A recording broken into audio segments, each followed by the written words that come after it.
كل اللي بيسمعونا في أكبر وأشهر وأجمد وأحلى وأروع جروب على الفيسبوك، المئوية سوا عزيز الشافعي والزملكاوية. يوم جديد وأخبار جديدة كالعادة، وهنبدأ معاكم بالأخبار الرياضية وأخبار نادي الزمالك. في خبر خاص بحفلة تكريم رموز نادي الزمالك، الحفلة امبارح كانت في دار الأوبرا وكانت في غاية التنظيم. دكتور أشرف صبحي وإدارة التسويق كانوا عاملين شغل عالي قوي وشغل جامد جدا. الحفلة كانت في المسرح الكبير في دار الأوبرا زي ما قلت لحضراتكم، كان المسرح في أبهى صوره امبارح. الدخول كان بنظام والكراسي كمان كانت محجوزة بالأسامي. حضرت امبارح أكتر من 12 قناة زي دريم والحياة ومودرن، طبعا القنوات دي على سبيل المثال وليس الحصر، وطبعا كان لكل قناة مكانها المحدد.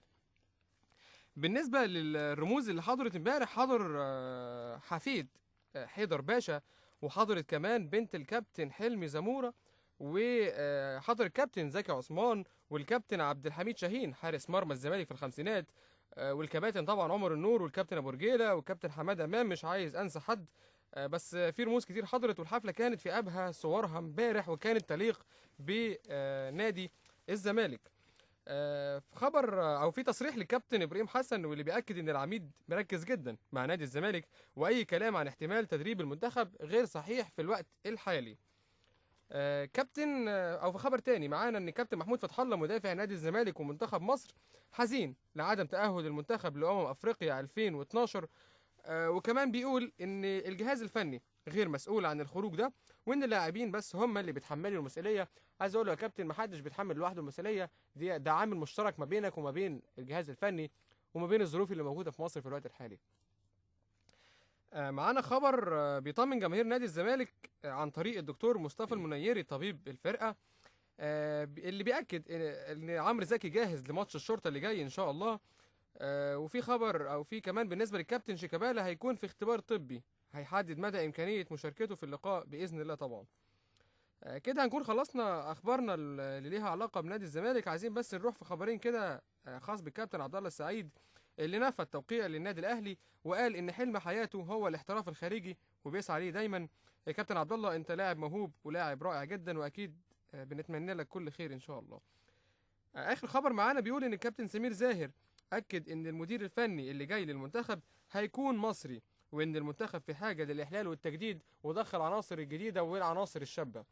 بنتمنى برضو كل التوفيق لمنتخبنا في الفتره اللي جايه. عايز بس اصبح على زميلي محمود المنيجي واقول له صباح الخير، وعايز اعرف رايه في الاخبار الرياضيه اللي قلتها النهارده، وخاصه خبر كابتن سمير زاهر اللي ليه علاقه بمنتخبنا الوطني. صباح الخير يا محمود.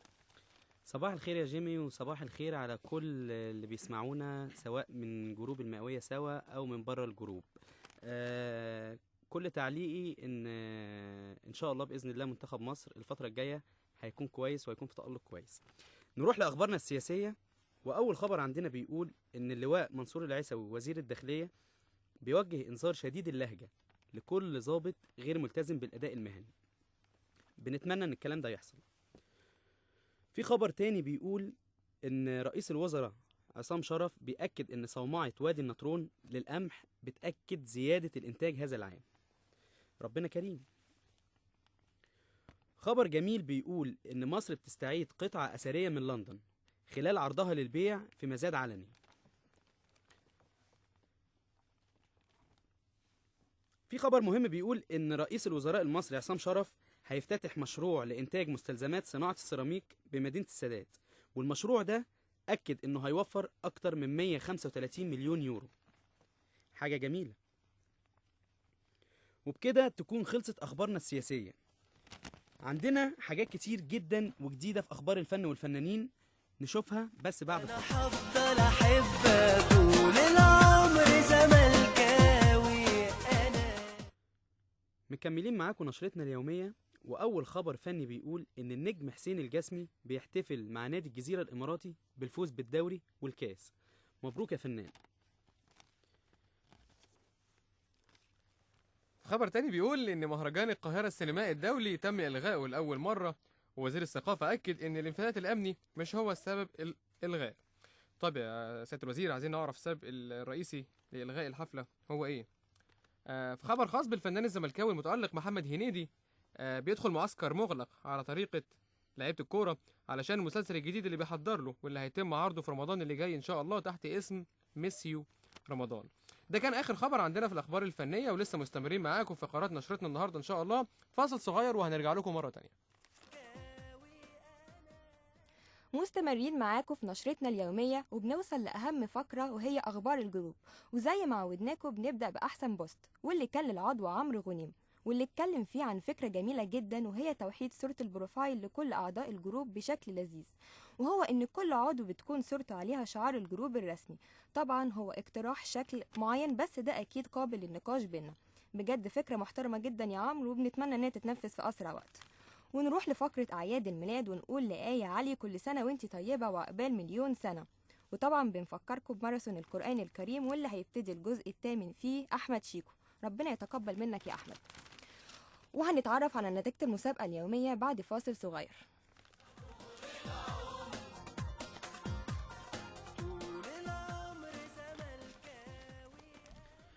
وبالنسبة لنتيجة المسابقة اليومية، فاز بجائزة المسابقة الكومنت الخاص بإسلام ضياء، واللي رد بيه على بوست المتألق ميدو الشافعي اللي كان بيسأل فيه عن أسباب اضطهاد كابتن حسن شحاتة للاعيبة الزمالك، والعكس صحيح طبعا مع لاعيبة الأندية المنافسة. إسلام قال إن السبب في الموضوع ده إن كابتن حسن شحاتة اختار إنه يمشي مع التيار علشان ينجح، وما فكرش إنه بكده ممكن يخسر جمهور الزمالك الكبير.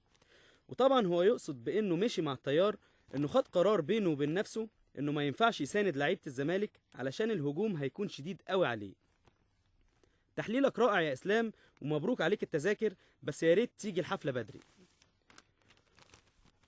وبنختم نشرتنا اليومية بدرجات الحرارة اللي كانت في القاهرة العظمى 35، الصغرى 22، الإسكندرية العظمى 30، الصغرى 20، العريش العظمى 30، الصغرى 19، مرسى مطروح العظمى 33، الصغرى 20، المنيا العظمى 35، الصغرى 22.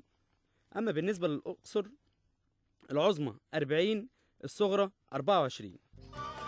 في نهاية نشرتنا اليومية أحب أشكر جيمي وهبة عبد الغني اللي شاركوني تقديم نشرة النهاردة. كمان بشكر إمام محمود ودينا عبد الحفيظ في الإعداد، والرائع محمد العاطفي في الإخراج. كان معاكم محمود المليجي من جروب المئوية سوا، عزيز الشافعي والزملكاوية، وصباحكم أبيض بخطين حمر.